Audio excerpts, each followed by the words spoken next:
dia de celebrar a graça do nosso Senhor Jesus Cristo. Antes de entrarmos no nosso estudo, meus irmãos, vamos ter um tempo de oração. Queremos lembrar em oração aqui alguns pedidos.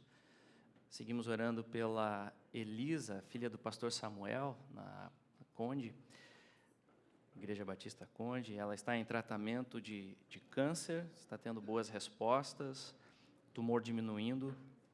Então vamos orar pelas próximas etapas do tratamento, que o tumor continue diminuindo, pela pequena Elisa. Seguimos orando também pela recuperação do pastor Tiago, da Unidos no Senhor, lá em Novo Hamburgo, e graças a Deus ele vem se recuperando. Parece que as sequelas são mínimas, né? Então seguimos orando por isso, para que ele seja plenamente restabelecido e volte a exercer a sua vocação, pregar a palavra, que a igreja no Rio Grande do Sul tanto precisa de pregadores fiéis. Então que Deus continue abençoando o nosso querido irmão, pastor Tiago, e por sua recuperação. Orar também hoje, meus irmãos, pela Suzana. A Suzana, ela é filha do pastor Flávio, que é casado com a Karen, a irmã da Ellen, e ela terá que ser submetida a uma cirurgia sob anestesia geral amanhã, para tratar de uma doença grave que descobriram no olho esquerdo. E ela tem 9 meses apenas. Então, a cirurgia, a anestesia geral nessas situações, ela gera um pouco de preocupação. Então, nós queremos orar por isso, pelo tratamento, né, na pequena Suzana, e por essa família também. Pastor Flávio, ele é pastor lá na Igreja Batista de Canoas. Então, vamos orar também pela Suzana nesta manhã. Oremos ao nosso Deus.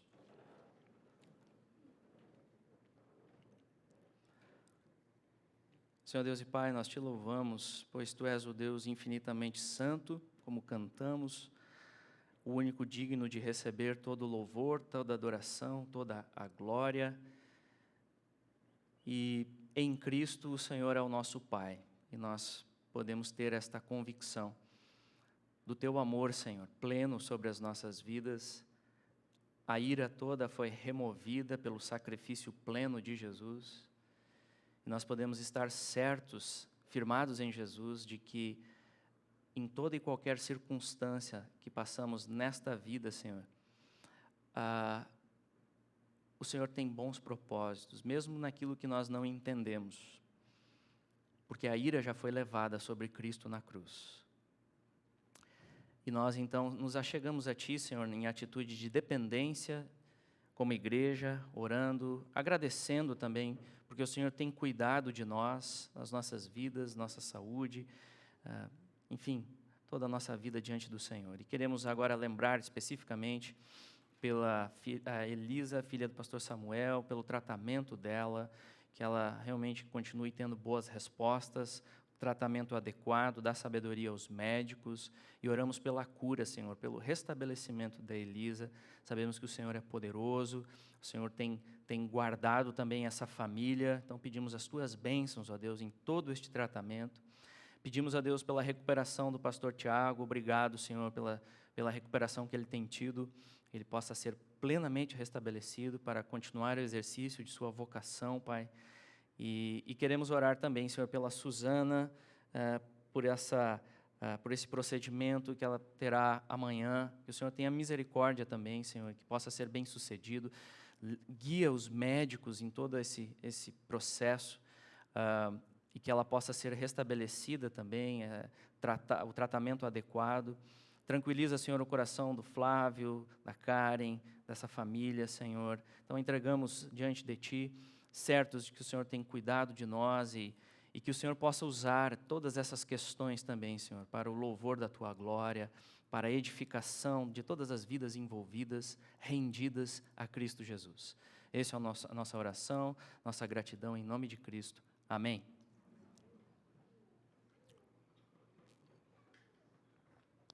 Amém, meus irmãos. Então, vamos continuar o nosso estudo, continuar e terminar o nosso estudo, porque hoje nós chegamos ao fim da nossa série expositiva na primeira carta de Paulo aos Tessalonicenses, esta carta tão preciosa que nos ensinou e edificou tanto ao longo das pregações. Nós começamos lá em agosto, então, mês após mês, estudando esta carta, meditando nela, e é impressionante como a palavra do Senhor é viva, ela fala, escrita há 2000 anos atrás, pelo apóstolo Paulo, debaixo da inspiração de Deus, e é a palavra de Deus, por isso que ela é viva, ela é eficaz, e os princípios, eles são todos aplicados a nós, e fala conosco. Então nós, sem dúvida, fomos edificados, a minha vida foi edificada neste processo. Uma carta que nós vimos ao longo das pregações, Paulo escreve, depois de receber as boas notícias da parte de Timóteo, seu ajudante, informando que a igreja estava apresentando um bom testemunho, a igreja lá em Tessalônica apresentava um bom testemunho, mesmo diante das perseguições, mesmo diante das dificuldades, os irmãos perseveravam na fé, eles continuavam firmes na fé. Paulo estava preocupado com eles, porque ele não conseguiu ficar o tempo que pretendia, ficar mais tempo lá edificando, ensinando aqueles irmãos, todo aquele contexto que nós vimos, ele teve que sair rapidamente por pressão das autoridades daquela cidade. Então Paulo estava aflito, estava preocupado. Mas Timóteo traz boas notícias, Paulo se alegra, Paulo celebra, então ele escreve essa carta a fim de encorajar aqueles irmãos e também trazer ainda algumas instruções pastorais. Provavelmente Timóteo informou ele algumas questões que os tessalonicenses ainda tinham dificuldades, crentes novos, necessitados de instrução. E assim nós vimos então ao longo dos estudos que Paulo começa esta carta celebrando a graça de Deus, celebrando a boa resposta que aqueles irmãos estavam dando, os frutos que evidenciavam a eleição daqueles irmãos. Como o evangelho chegou naquela cidade, sobretudo no poder do Espírito Santo. Paulo pregou, mas o Espírito Santo agiu. O Espírito Santo agiu e transformou vidas naquela cidade, produzindo transformação, gerando frutos. E os irmãos lembram os frutos destacados ali? A tríade que Paulo costuma destacar como essencial da vida cristã. Os frutos registrados lá no versículo 3 do primeiro capítulo. Relacionado ao primeiro ponto da fé, operosidade da vossa fé.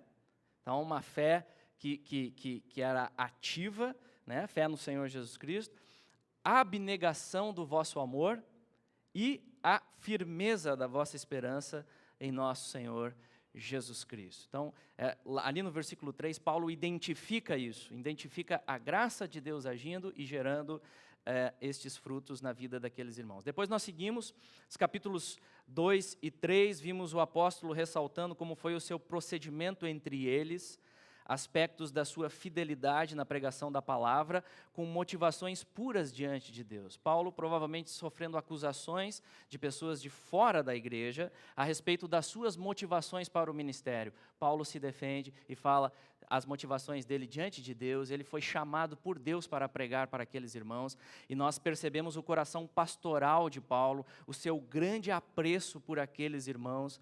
Vimos a menção dele enviar Timóteo, visando o fortalecimento deles na fé. Timóteo, vai lá ver como eles estão, vai lá averiguar o estado da fé deles e também fortalecer eles na fé. E no final do capítulo 3, nós temos a oração do apóstolo, que visa o crescimento dos tessalonicenses, no amor uns pelos outros e em santidade. E aí então nós passamos à segunda parte da carta.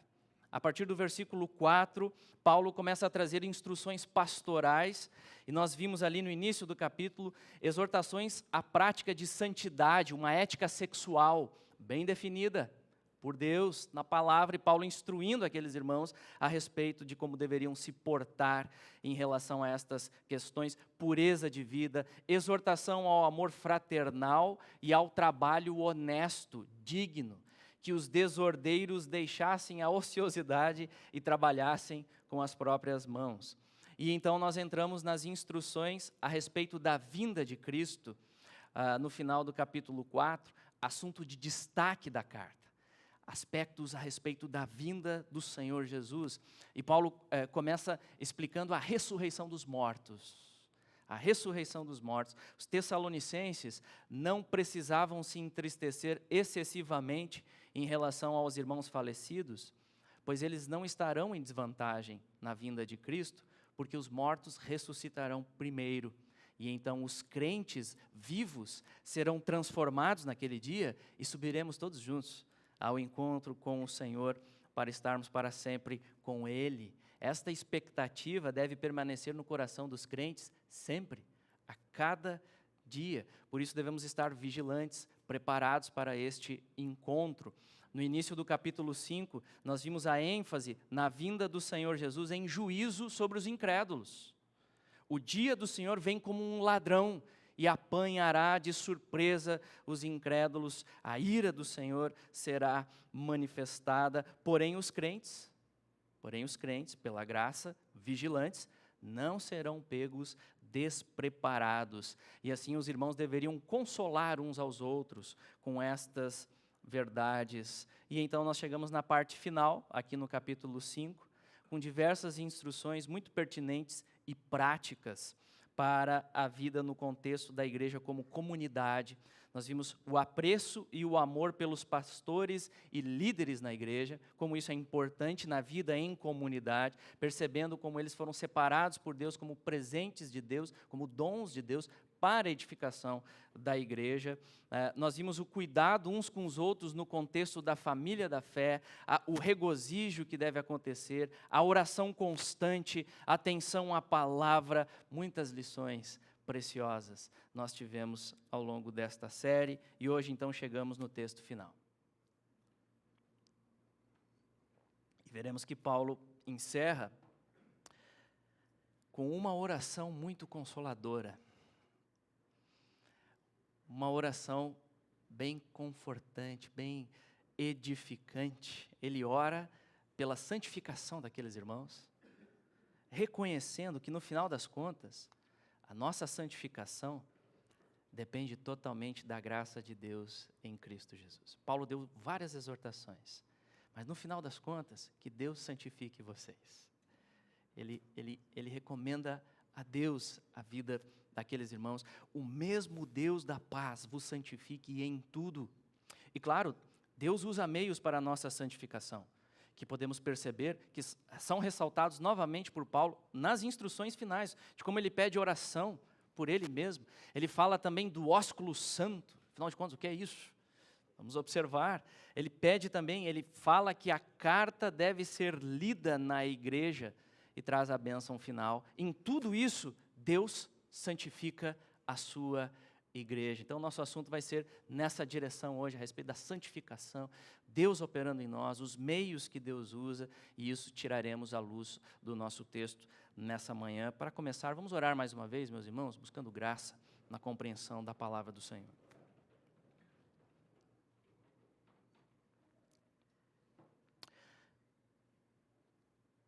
Senhor, estamos diante da Tua palavra, Senhor, e expressando gratidão ao término desta série, reconhecendo que nós não somos capazes por nós mesmos, ó Pai, de entendermos a palavra do Senhor e por isso nós agradecemos a Deus, louvamos o Senhor pela graça recebida, para termos a palavra diante de nós, o texto traduzido para o nosso idioma, a bênção que temos também para nos reunirmos e estudarmos em conjunto esta palavra, a liberdade que temos para isso. Te louvamos, ó Pai, por todos esses domingos o Senhor permitiu, preservou para que estivéssemos aqui estudando este texto. Reconhecemos a Tua graça, reconhecemos a graça do Senhor falando às nossas vidas por estas instruções que são da própria palavra do Senhor mesmo, o desejo, o querer, a vontade do Senhor para as nossas vidas. Então nós te louvamos e te agradecemos.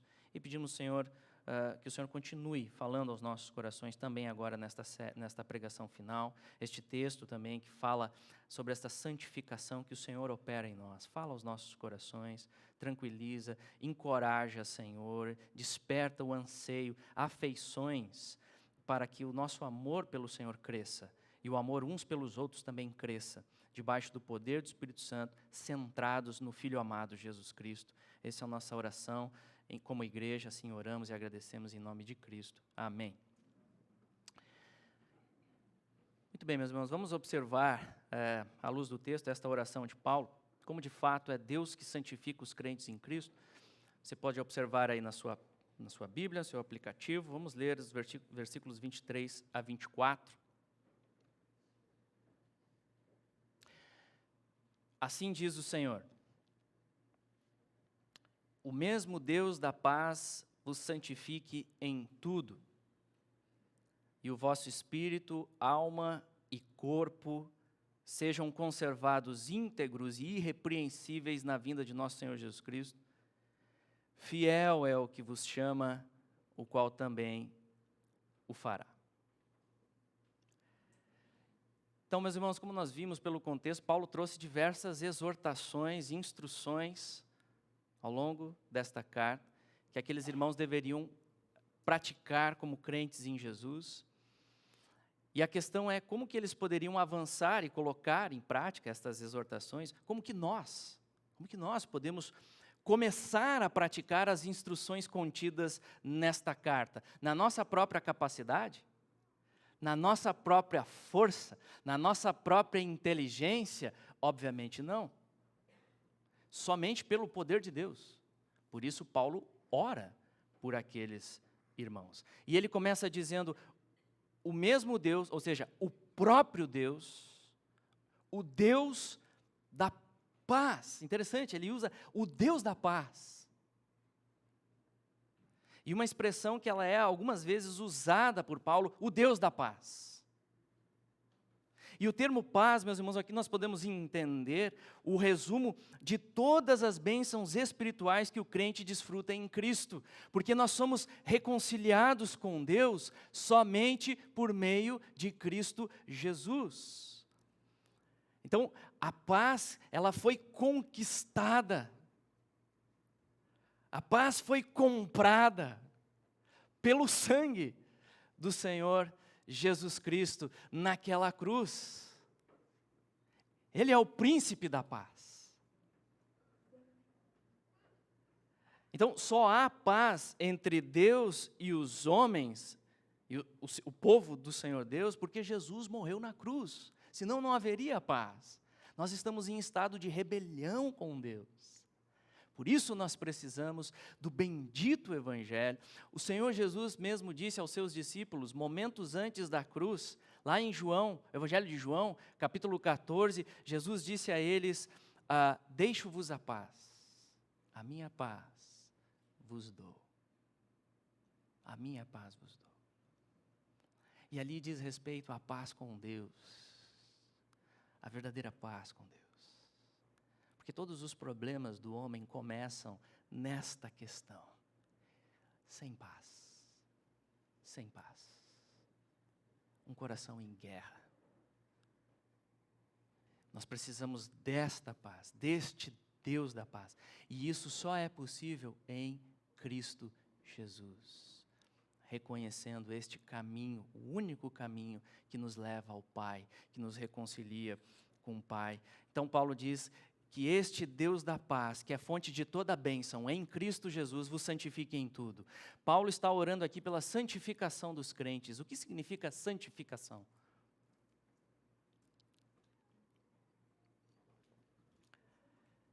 Nós precisamos entender, meus irmãos, que santificação tem o seu início marcado pela regeneração. Novo nascimento. E o novo nascimento ele é operado por Deus soberanamente. Soberanamente em seus eleitos, pela pregação do Evangelho, pelo poder do Espírito Santo. Desta forma, os crentes em Jesus, que são regenerados pela obra soberana de Deus, os crentes que são justificados pela fé, eles são considerados na Escritura como santos. Você já observou isso? Santos. Paulo diz isso no início de algumas cartas, como por exemplo aos Efésios, aos santos que vivem em Éfeso. E ele está se referindo ali a toda a igreja, não é um grupo distinto, não é um grupo seleto na igreja, é o grupo dos santos, o grupo lá, o grupo distinto, né? Um grupinho dos intocáveis. Não tem nada a ver com isso. Paulo está falando de toda a igreja, de todos os irmãos naquela igreja. Então perceba, Paulo não está falando também a respeito de pessoas mortas que foram canonizadas. Não é isso. Conforme o ensino errado do catolicismo romano, ele não está falando a respeito disso, ele está falando dos crentes vivos, aos santos. Então isso significa, meus irmãos, nós podemos entender que os crentes regenerados, justificados pela fé, eles já foram posicionalmente separados por Deus em Cristo Jesus para pertencer graciosamente à família de Deus. Isso já aconteceu. Já é uma realidade na vida dos crentes. Alguns chamam de a santificação passada, como Paulo vai dizer lá também aos Coríntios, na sua primeira carta aos Coríntios, aos santificados em Cristo, chamados para serem santos. Então, posicionalmente, o crente ele já é santo, ele já está realmente separado do pecado, do mundo, para ser dedicado a Deus, mas ao mesmo tempo, a Escritura, ela fala de uma santificação progressiva, alguns textos indicam isso, processo gradual.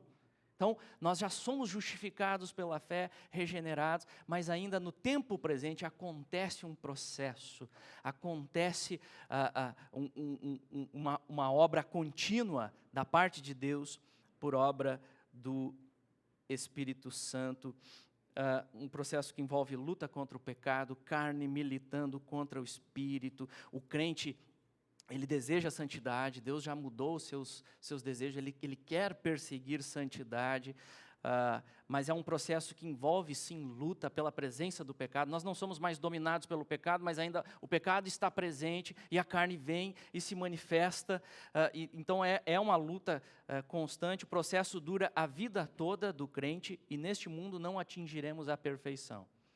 Isso ocorrerá somente na santificação futura, ou seja, na glorificação. Então, é nesse sentido que nós podemos entender da santificação progressiva que Paulo ora aqui. Que o Deus da paz vos santifique em tudo, ou seja, que Deus mesmo separe vocês do pecado e opere o desejo em vocês de se consagrarem a Deus, amando a sua palavra, se tornando cada vez mais semelhantes a Cristo, que Deus opere isso em vocês. E veja, Paulo sabe que esta jornada na prática envolve altos e baixos. Existe uma batalha espiritual acontecendo, como ele diz lá em Efésios capítulo 6, uma batalha, uma guerra contra o pecado, contra o nosso próprio pecado, contra a nossa própria carne, não mais dominados, mas ainda lutando. Aliás, o fato de existir luta incômodo com o próprio pecado já é evidência de graça. O crente não está mais à vontade. Não está mais à vontade, ele está lutando, ele está sendo incomodado, e há esse conflito, já é evidência de graça. Deus operando, Deus tocando, Deus mostrando. Que tem que existir essa progressão, essa continuidade, este perseguir de santidade, de ser mais semelhante ao amado, o Senhor Jesus Cristo. Mas envolve, sem dúvida nenhuma, altos e baixos, porque a luta não é só contra o pecado, é contra o diabo. Hostes infernais, é contra o mundo, que diz que não há Deus, e se opõe a Deus. Então a realidade, meus irmãos, é que seguir Cristo neste mundo envolve dificuldades, envolve pressões, envolve oposição, envolve dúvidas. E diante de tudo isso ainda não podemos revidar o mal com o mal, precisamos revidar o mal com o bem, e amar até os nossos inimigos. E para isso será necessário renúncia, mortificar a carne dia a dia. E a verdade é que muitas vezes a sensação do crente, e provavelmente você já se sentiu assim, eu já me senti assim várias vezes, a ponto de se questionar, diante de todos esses desafios de se seguir a Cristo, como que eu vou dar conta disso? Será que eu consigo perseverar? O que garante que eu vou continuar neste caminho de perseguir santificação e não vou chutar o balde completamente? Meus irmãos, eu creio que estas eram algumas das inquietações dos irmãos tessalonicenses, porque eles passavam por perseguições. O que garante que eles iriam perseverar? Talvez acontecesse esse conflito, o que garante que no final, no dia final, no glorioso dia do Senhor, eles estariam entre os fiéis que seriam elevados para o encontro com Cristo e não estariam entre os incrédulos, que serão apanhados de surpresa pela ira de Deus? Paulo responde a estas inquietações ao longo da carta e agora através desta bendita oração, indicando claramente que, em última instância, a nossa santificação depende completamente da graça de Deus em Cristo Jesus, da capacitação que procede de Deus. Perceba, Paulo se mostrou um pastor preocupado com aqueles irmãos. Paulo estava preocupado com eles. Paulo queria saber o estado da fé deles. Mas depois que Paulo ouviu falar a respeito da fé daqueles irmãos, basicamente no Senhor Jesus Cristo, como aquela jovem igreja estava crendo no Senhor Jesus Cristo, Paulo descansa nesta verdade que ele ora. Deus está cuidando deles. Deus está cuidando de nós em meio às nossas lutas, guerras e dificuldades. No final das contas, quem santifica as pessoas para quem pregamos é o próprio Deus. O pastor pode descansar também nesta verdade. E cada um tem o seu tempo. Às vezes a gente quer que seja no nosso tempo, mas não é. É no tempo de Deus. Nosso papel é pregar, como Paulo fez. Pregou, ensinou, escreveu esta carta para eles. E agora ele ora, que Deus santifique vocês em tudo. Isso deve estar claro para nós, meus irmãos. Se não for Deus nos capacitando, nós não podemos dar um passo sequer em direção à santidade. Nenhuma obediência visando a glória de Deus pode ser dada por nossa própria força. Nada, nem 1 centímetro pode ser movido. Às vezes a gente perde isso de perspectiva. Pelo nosso senso de independência. Eu posso fazer. Não, isso aqui eu dou conta, eu vou lá. Santidade, passo de santidade diante de Deus, não podemos. Não podemos. Não podemos dar um passo sequer em direção à santidade se não for a graça de Deus. Paulo ressalta essa verdade de forma muito clara lá na carta aos Filipenses. Você pode abrir aí, Filipenses capítulo 2, vamos projetar aqui, Filipenses 2, 12, 13.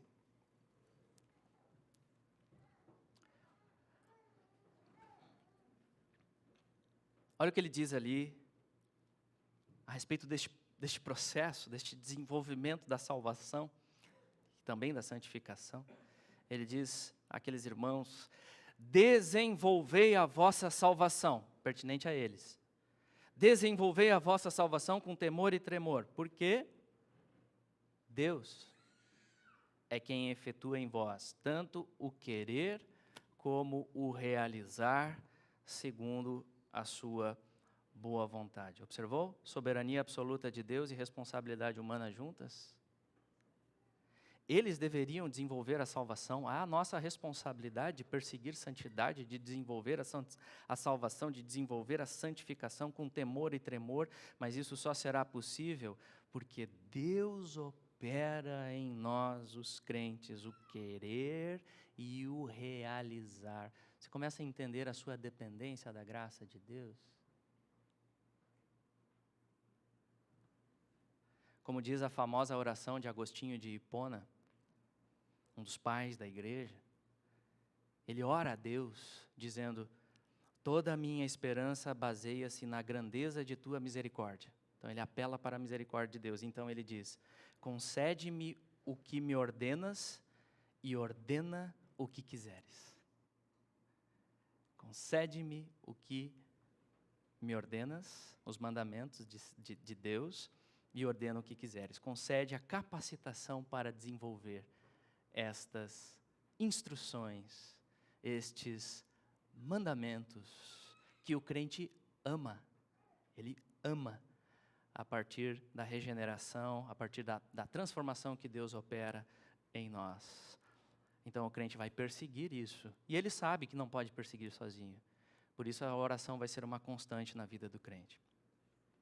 E ele prossegue aqui: e o vosso espírito, alma e corpo sejam conservados íntegros e irrepreensíveis na vida de nosso Senhor Jesus Cristo. Paulo aponta novamente para o futuro aqui, para a consagração futura dos crentes no dia do glorioso retorno de Cristo. Que Deus mesmo conserve vocês, irmãos, na fé, progredindo em santificação, até o dia em que estarão diante de Deus completamente santificados na glorificação. E ele menciona aqui a totalidade do nosso ser, percebeu? Espírito, alma, corpo. Alguns discutem aqui, por que a expressão espírito e alma juntos? Será que Paulo estaria fazendo uma distinção aqui entre alma e espírito? Eu pessoalmente entendo que não. Pois os termos alma e espírito, por vezes, são usados de forma indistinta na Bíblia, como sinônimos, para se referir a toda a parte imaterial do homem, aquilo que somos internamente. Mas independente disso, meus irmãos, me parece bem claro que o objetivo principal de Paulo aqui é enfatizar a totalidade do nosso ser. Pois, como nós vimos ao longo dos estudos, os gregos traziam aquele conceito que desprezava o corpo, a parte material. Eles sustentavam aquela dicotomia gnóstica de que a matéria é essencialmente má e o espírito é essencialmente bom. E isso provavelmente estava confundindo os tessalonicenses, inclusive a respeito da doutrina da ressurreição dos mortos. No dia final, como nós já falamos em outras mensagens, eles tinham dificuldade de assimilar esta doutrina. Então Paulo ressalta novamente aqui nesta oração que a salvação em Cristo é completa. O homem por completo, o homem todo será salvo. Tanto a parte imaterial, alma / espírito, quanto o material, o corpo. O Senhor Deus criou ambos, Ele se preocupa com o homem por completo. E a salvação atinge o homem por completo. Paulo assegura aos seus leitores que Deus em Cristo é um Salvador perfeito. Ele não faz nada pela metade, Ele não faz serviço incompleto, Ele faz completo, Ele faz bem. Sempre bem. Nos salva por completo. Por isso Paulo ora que todo o nosso ser seja conservado íntegro, e a palavra pode ser traduzida aqui por completo, inteiro.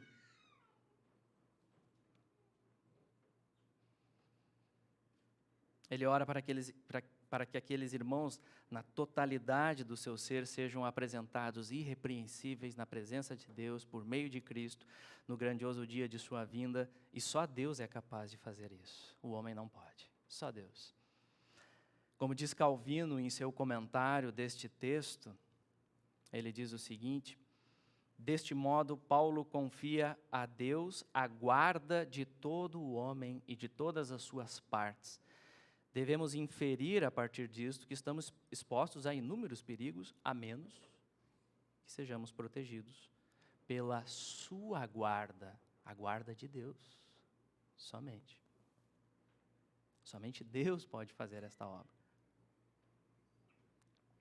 E veja, Paulo, na sequência desta oração, ele não indica aqui mera possibilidade de que pode ou não acontecer a santificação de vocês. Não, Paulo não está falando aqui de uma possibilidade, ele está falando de algo que vai se concretizar na vida dos crentes com certeza. Em virtude da fidelidade de Deus, os crentes podem estar perfeitamente seguros da sua salvação. Olha o que ele diz no versículo 24. Fiel é o que vos chama, o qual também o fará. Paulo faz referência aqui ao chamado plenamente eficaz da parte de Deus. Aqueles irmãos em Tessalônica, eleitos antes da fundação do mundo, de acordo com o plano eterno da redenção estabelecido por Deus, foram chamados por Deus para a salvação em Cristo. E assim nós podemos entender que foi Deus que enviou Paulo para aquela cidade. Foi Deus que conduziu Paulo para chegar lá em Tessalônica e falar com aqueles irmãos. Deus é soberano sobre essas circunstâncias também.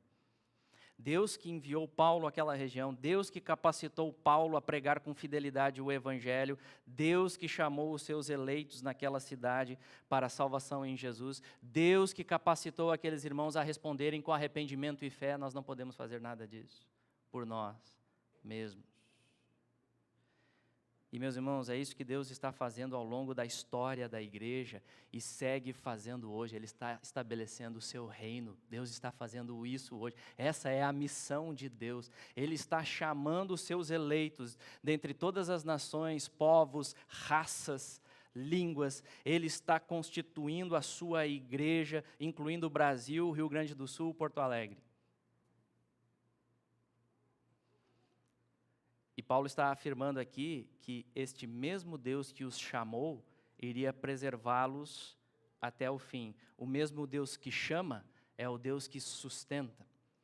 Isso fica muito claro lá em Romanos capítulo 8, versículo 30, quando Paulo diz: e aos que predestinou, a esses também chamou, aos que chamou, a esses também justificou, e aos que justificou, a esses também glorificou. Processo final da salvação. Percebeu? Todo o processo. Predestinados, chamados, justificados, até serem glorificados. E veja, isso não em virtude de mérito nosso, da nossa fidelidade, mas em virtude da fidelidade de Deus. Fiel é o que vos chama. O Deus que é fiel ao pacto. Deus plenamente fiel ao seu pacto, estabelecido com o seu povo, desde os patriarcas Abraão, Isaque e Jacó. Em ti, Abraão, serão benditas todas as nações da terra. O Deus cujas promessas não falham e todas se cumprem em Cristo Jesus, o Filho unigênito do Pai. Essa, no final das contas, é a garantia, meus irmãos, de que nenhuma ovelha eleita será deixada pelo caminho. Todas serão completamente salvas até o fim, porque Deus é fiel. Fiel é o que vos chama. Nós vamos chegar bem no final desta jornada, porque Deus é sempre fiel. Suas promessas não falham, elas serão cumpridas. Ele vai completar a obra que começou em nós por meio de Cristo Jesus. E a nossa fé deve estar depositada nestas promessas. Depositada nestas promessas de Deus. Como Paulo diz lá aos Filipenses, capítulo 1, versículo 6. Nós temos aqui, vamos ler juntos esse texto? Estou plenamente certo de que aquele que começou boa obra em vós há de completá-la até o dia de Cristo Jesus. Amém? Na continuidade, vamos observar as instruções finais e a bênção do apóstolo. E nós podemos perceber novamente como ele destaca os meios que Deus utiliza para a nossa santificação. Olha o que ele diz a partir do versículo 25. Vamos ler até o 28. Irmãos, orai por nós. Saudai todos os irmãos com ósculo santo. Conjuro-vos pelo Senhor que esta epístola seja lida a todos os irmãos. A graça de nosso Senhor Jesus Cristo seja convosco. Veja, nessas instruções finais, Paulo pede oração. Por ele e pelos seus companheiros missionários, Silas e Timóteo, irmãos, orai por nós. Perceba, Paulo ora pelos Tessalonicenses, mas também ele pede a oração deles. Interessante observar que Paulo acabou de mencionar que Deus soberanamente iria completar a salvação daqueles irmãos. E logo na sequência ele diz, orem por mim. Deus é soberano para salvar, completar a salvação de vocês plenamente, orem por mim. Ou seja, Paulo sabe que Deus é soberano, absoluto em nossa santificação, em nossa salvação, mas ao mesmo tempo ele não despreza os meios que Deus usa para nos santificar. Às vezes a nossa tendência pode ser, bom, se Deus é soberano, absoluto, então eu vou me deixar levar, é Ele que resolve tudo, então deixa levar, não vou orar, não vou pregar, não vou fazer nada. Não, Paulo não pensa assim.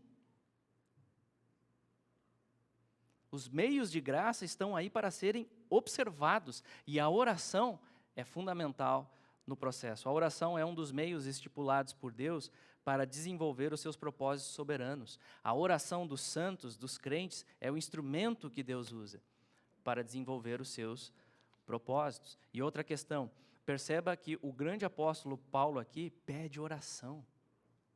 O grande apóstolo Paulo pede oração por ele. E isso demonstra, entre outras questões, a sua humildade.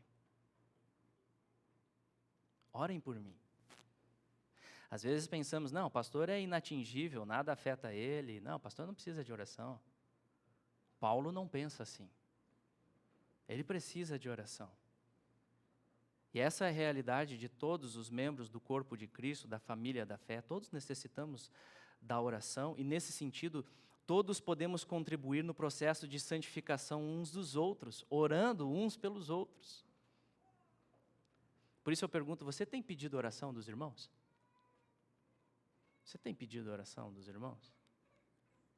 Sim, de forma geral, pelas necessidades da vida, mas pedido oração pela sua santificação?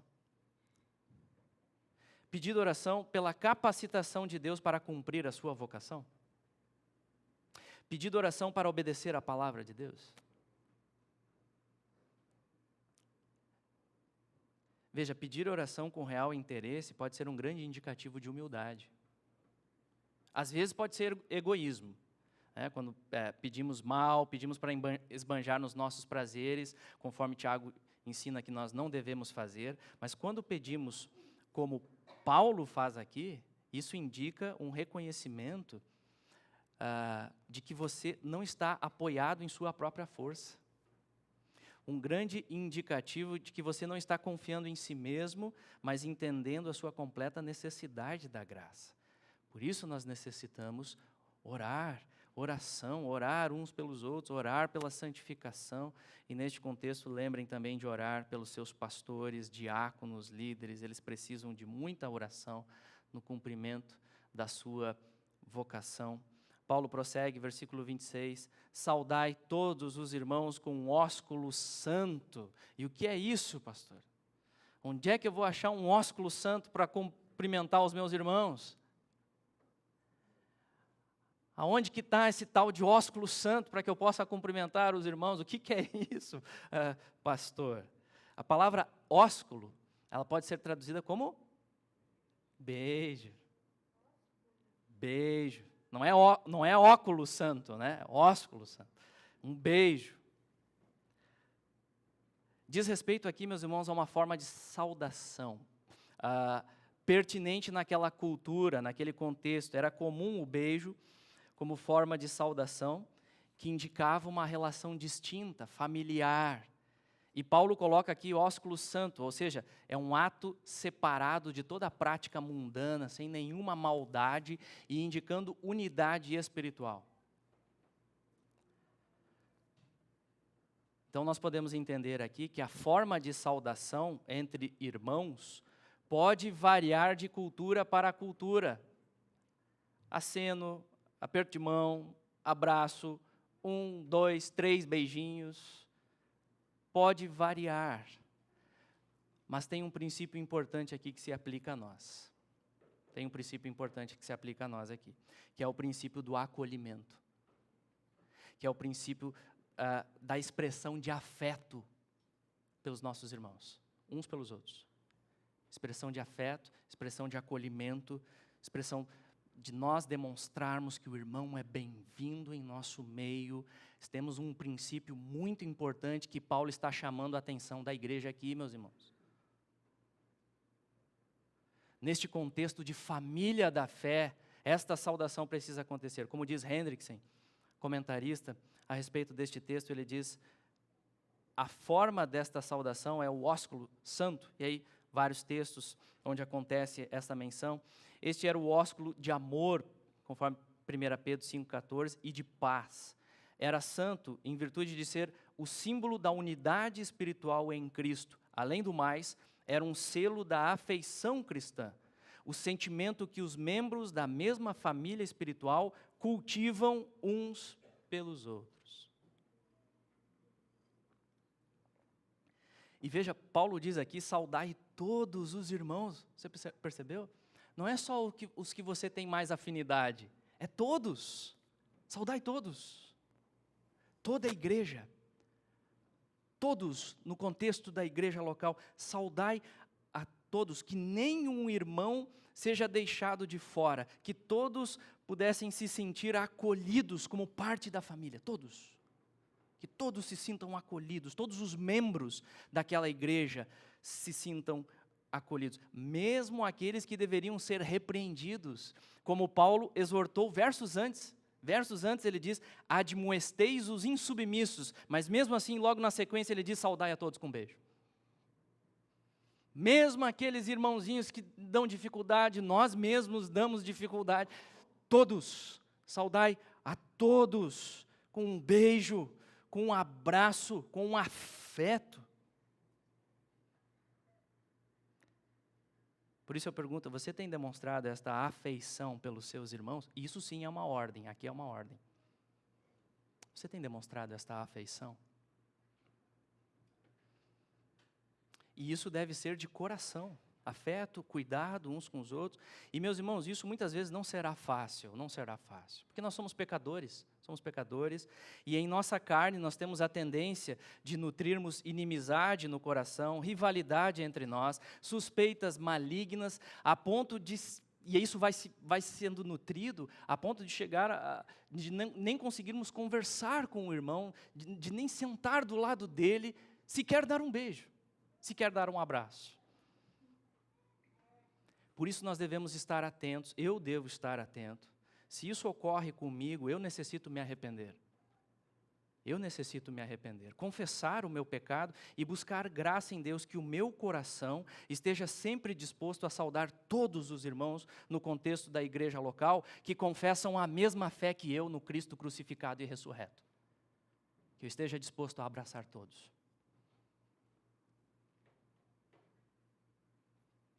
Então é nesse sentido que nós podemos trazer a lição para nós aqui mesmo. Não precisamos cumprimentar com um beijo, pode ser abraço, aperto de mão, a forma é secundária, mas a demonstração de afeto, de acolhimento uns com os outros é primordial. Nisto saberão que sois meus discípulos, se tiverdes amor uns pelos outros. E isso deve ser demonstrado. Nós temos dificuldade muitas vezes de demonstrar isso uns com os outros. Que Deus nos dê graça para estabelecermos vínculos de amor pela graça de Cristo Jesus. E perceba, assim Deus usa a comunhão do corpo, meus irmãos, também para nos santificar. Deus usa a comunhão do corpo que troca ósculos santos para nos santificar, no contexto da igreja local. E verso 27, percebemos a suprema importância da palavra de Deus em nossa santificação. O apóstolo diz, conjuro-vos pelo Senhor que esta epístola seja lida a todos os irmãos. A expressão conjuro-vos aqui é forte, ela é enfática. Em outras palavras, Paulo está dizendo aqui, eu coloco vocês, igreja dos Tessalonicenses, debaixo desta solene responsabilidade, que esta carta seja lida a todos os irmãos, que ninguém fique de fora.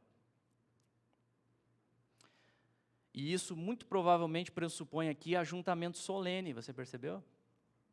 Ajuntamento solene, culto presencial de todos os irmãos. Ele não diz que a carta seja lida por todos, que passe de mão em mão e seja lida por todos. Não, que a carta seja lida a todos os irmãos. Provavelmente Paulo tem em mente aqui a reunião dos irmãos, o culto presencial. Que a carta seja lida diante de todos e que todos os irmãos estejam presentes. E eu imagino a expectativa da cidade com a chegada. Chegou uma carta lá, o apóstolo Paulo que esteve entre nós, ele escreveu, vamos nos reunir para ouvir esta mensagem, desejosos para ouvir essa mensagem de Deus. E nós temos hoje essa carta em mãos.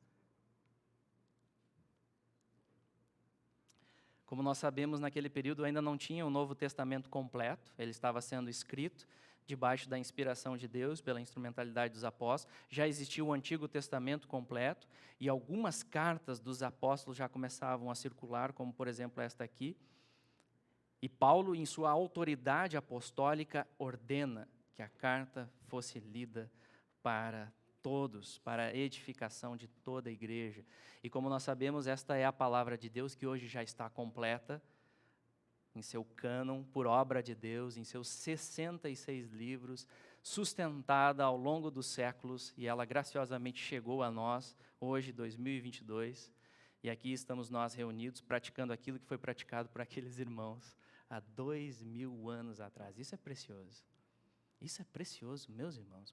O que já passou pela história da humanidade, impérios subindo, caindo, reis subindo e descendo, e a igreja segue lendo a palavra de Deus. Isso é obra do Senhor. Isso é obra do Senhor. O inferno não pode prevalecer sobre as portas da igreja. A igreja permanece lendo a palavra e sendo edificada pela graça de Deus, debaixo do poder do Espírito Santo. E o pastor Hernandes, ele traz uma aplicação bem pertinente aqui para os nossos dias. Deste texto especificamente, ele diz o seguinte: nenhum crente deveria ser esquecido dessa instrução. Todos os membros da igreja deveriam estar presentes para receberem essa doutrina. A frequência à igreja é uma necessidade vital dos membros e a exposição da verdade é um dever imperativo da liderança. Então essa é a nossa responsabilidade, meus irmãos, estarmos reunidos em culto, a palavra sendo pregada fielmente, os irmãos averiguando isso realmente, se é a palavra que está sendo pregada, porque o pastor ele não é infalível, não é inerrante só a Escritura, e que ela seja exposta debaixo do temor de Deus, para a glória de Deus. Nós não podemos negligenciar este meio de graça, lembrando, Paulo reconheceu, Deus é absolutamente soberano sobre a nossa salvação. E aí, no contexto, ele diz que a carta seja lida para todos os irmãos e que vocês sejam edificados pela palavra de Deus, que vocês sejam santificados por esta palavra que está sendo pregada para vocês. E Paulo, então, termina esta carta com, como de costume, a bênção, a graça de nosso Senhor Jesus Cristo seja convosco, que o favor imerecido de Deus esteja com vocês em Cristo Jesus. Nós não merecemos, mas a graça se faz presente. Porque Jesus morreu na cruz, pagou o preço dos nossos pecados, ressuscitou. Nós não merecemos absolutamente nada, nenhuma bênção, meus irmãos, porque somos terríveis pecadores. É isso que a Escritura diz sobre nós. Mas a graça está conosco, porque é um favor imerecido. É Deus alcançando os seus filhos com graça. Vamos finalizar, meus irmãos, com duas aplicações aqui de tudo que nós vimos deste texto final. O primeiro ponto que eu destaco, nós podemos ressaltar aqui, é que Deus usa meios para santificar os crentes em Jesus. Como nós vimos, o apóstolo termina a carta ressaltando a obra soberana de Deus na santificação deles. Ele ora por aqueles irmãos, porém ele faz isso ressaltando ao mesmo tempo os meios que Deus usa para assim proceder. Portanto, o processo de santificação envolve também a nossa atenção a estes meios. Em nossa luta contra os nossos terríveis pecados, nós precisamos nos voltar para estes meios. Na mortificação da nossa carne, com todos os seus frutos perversos, nós precisamos voltar para estes meios. Nós precisamos atentar a estas exortações. Nós precisamos levar a sério esta luta. Levar a sério. E o crente leva, ele está aprendendo a sua necessidade da palavra, da oração, da comunhão. Cada vez mais ele vai aprendendo. A importância, como Paulo ressaltou, da oração, como nós vimos também semana passada com o pastor Johnny, expondo o verso, orai sem cessar, uma vida contínua de oração. Precisamos orar uns pelos outros, pedir oração uns dos outros. Todos nós necessitamos de oração. Como andam as suas orações? Vimos também a importância da comunhão. Nós somos santificados neste cuidado mútuo de amor, o corpo que deve trocar ósculos santos. Por isso nós não podemos abrir mão do congregar, do ajuntamento como família de Deus para culto solene, e nesse contexto aprender a perdoar uns aos outros. Nós falhamos, precisamos aprender a perdoar, a sermos compreensivos uns com os outros, a termos paciência uns com os outros, a falarmos a verdade em amor uns com os outros. É no contexto do corpo que isso acontece. Por vezes, algumas questões desconfortáveis, algumas coisas que a gente fica, mas continuamos no corpo, porque é ali que Deus está nos santificando. Perseveramos no corpo, porque é ali que Deus vai nos santificar. E Ele é gracioso conosco, e assim nós devemos ser uns com os outros também. Dar esse benefício da compreensão, da empatia. Lembrando do ósculo santo, desse afeto que deve existir entre nós, pela graça. Por isso nós devemos orar a Deus, que Deus dê isso em nosso coração. Porque não é natural nosso. Precisamos pedir Pedir que Deus nos ajude, Deus nos conduza nesta questão. Vimos também a importância de estarmos na frequência do culto público. Hebreus capítulo 10, versículo 25 diz: não deixemos de congregar-nos como é costume de alguns, antes façamos admoestações, e tanto mais quanto vedes que o dia se aproxima. E neste processo é fundamental o nosso contato contínuo com a palavra de Deus. Deus nos santifica pela palavra. Vocês lembram quando Jesus orou ao Pai lá na oração sacerdotal? João capítulo 17, Jesus enfatizou a palavra na santificação dos crentes. Lá em João 17, versículo 17, o Senhor Jesus diz: santifica-os na verdade, a tua palavra é a verdade. Nós precisamos da palavra. Nós precisamos da palavra. Você e eu precisamos ser expostos à verdade domingo após domingo. Orarmos para que Deus nos ajude a prestarmos atenção na mensagem que está sendo pregada, meditarmos ao longo dessa mensagem na semana, nas nossas leituras individuais também desta palavra. Nisso Deus vai santificando os nossos corações. Em nossos dias, diferente dos Tessalonicenses, nós temos o privilégio de acessar a palavra com muita facilidade. Ela está na internet, está em áudio, está em livro. Que atenção você tem dado à palavra de Deus? E por fim, meus irmãos, Deus, segundo ponto de aplicação aqui, final desta carta, Deus é quem santifica os crentes em Cristo. Como vimos, Deus usa meios, mas no final das contas, Ele mesmo é a fonte. Deus é o santificador do seu povo. O próprio Deus da paz vos santifique em tudo. A santificação é uma obra total de Deus em nós por meio de Cristo, no poder do Espírito Santo que habita os crentes. Nós precisamos sempre lembrar disso, meus irmãos. O processo todo de santificação, ele começa e termina com Deus. É Deus que vai completar esta obra em nós. Como um pai que ama, quando necessário, ele disciplina os seus filhos desobedientes, mas ele não perde nenhum de vista. Não deixa nenhum se desviar totalmente, e graças a Deus por isso.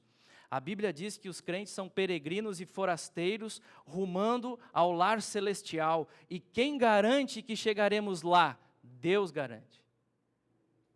Porque Ele é fiel.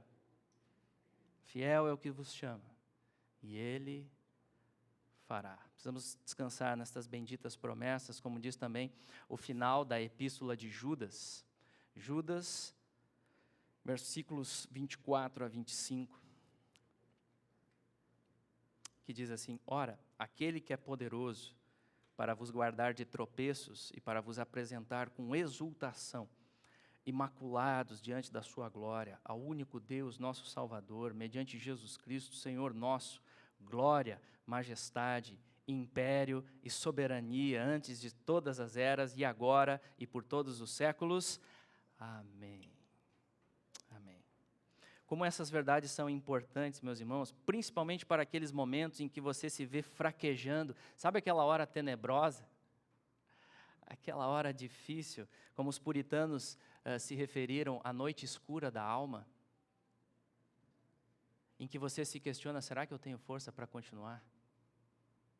Essas promessas servem para esses momentos, meus irmãos.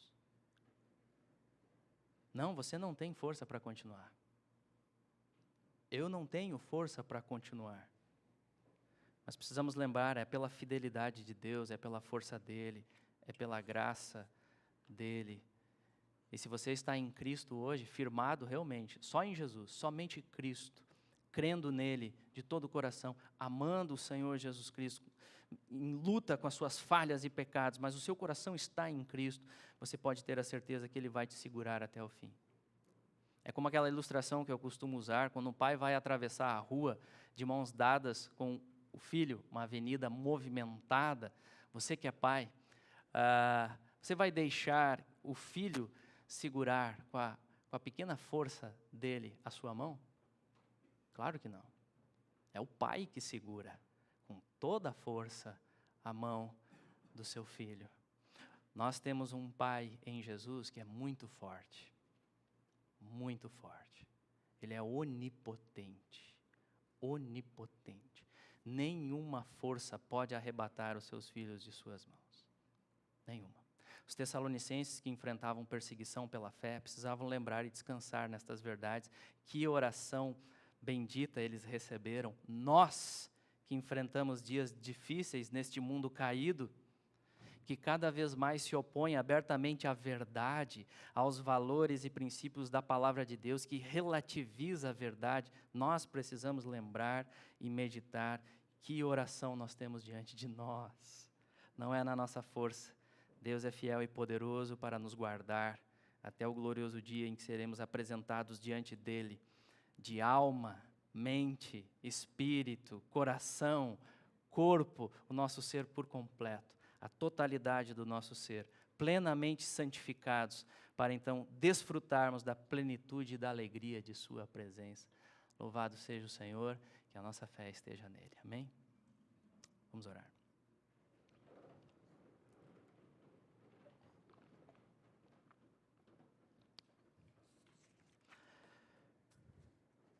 Amado Deus e Pai, nós te louvamos pela Tua palavra, Senhor, e clamamos, ó Senhor, Tu que és Deus da paz, que o Senhor possa nos santificar em tudo, Senhor. Que o Senhor possa santificar as nossas vidas. Nós reconhecemos, ó Deus, a nossa completa necessidade da Tua misericórdia. Confessamos aqui os nossos pecados, as nossas falhas, ó Deus, negligências, nosso orgulho, ó Senhor, as inclinações carnais nossas, as nossas inimizades, muitas vezes por picuinhas, ó Deus, ou coisas mal resolvidas que precisam ser tratadas. Perdoa-nos, ó Pai, perdoa-nos. E obrigado, Senhor, por essa bendita esperança que não é a nossa força, mas é o Senhor com graça nos alcançando. Porque Jesus já naquela cruz bradou, está consumado, está pago. E hoje nós temos a certeza de que o Senhor não abandona os seus filhos em Cristo Jesus. Então nós estamos aqui, Pai, expressando essa nossa atitude de dependência e também de louvor, Senhor. Louvado seja o Teu nome, por tão grandiosa graça, favor imerecido que nos alcança. Ó Deus, que seja celebrada esta bendita graça, que seja louvado o Teu nome, Senhor. E usa-nos também para espalharmos este amor, Senhor. As pessoas precisam conhecer que é só pela graça em Cristo Jesus que temos acesso a Ti. Ó Deus, usa também as nossas vidas nesta expansão, nesta continuidade, que esta carta continue sendo lida por vários cantos dessa cidade, Senhor, para a Tua glória, no nome de Jesus. Amém.